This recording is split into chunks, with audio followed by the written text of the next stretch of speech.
1 minute. Okay, so I'm going to show you a foolproof way to cook chicken and it not be dry. It is not hard. Basically what you do, if you thin it out, it'll make it a lot easier. But you essentially, I have my eye on like 5. So you cook it high for 1 minute on one side. Then you turn it over, cook it for another minute on the other side. And then you put the temperature all the way down to low and let it just slow cook for about 10 minutes. Then you turn the eye completely off. And then you can let it cook for an additional 10 minutes. And it'll make it just really, really moist. I typically, if I'm doing like a big batch of chicken for the Clean Cuisine meals, one of the things I learned from the chefs is when we do this is to, it'll actually be ready in like 8 minutes. Okay, so what I'm going to do now is I'm going to turn the eye all the way down to low.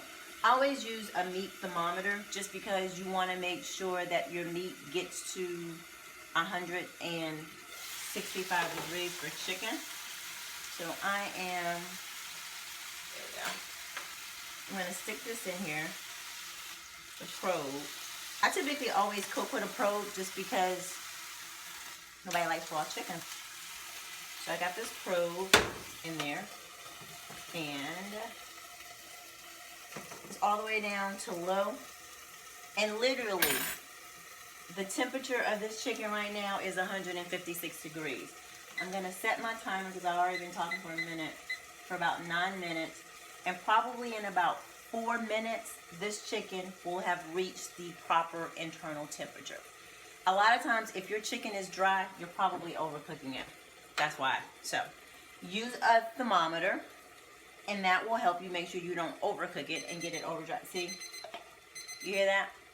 It is at 165 degrees. So, literally, the only thing I'm going to do now is I'm going to turn it off because it has already reached the internal temperature.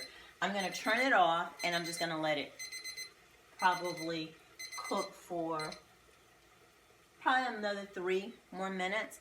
But if you do not have a thermometer to check the internal temperature, once again, cook it on high, 1 minute, one side, flip it over, 2nd minute, one side, and then turn it all the way down on low.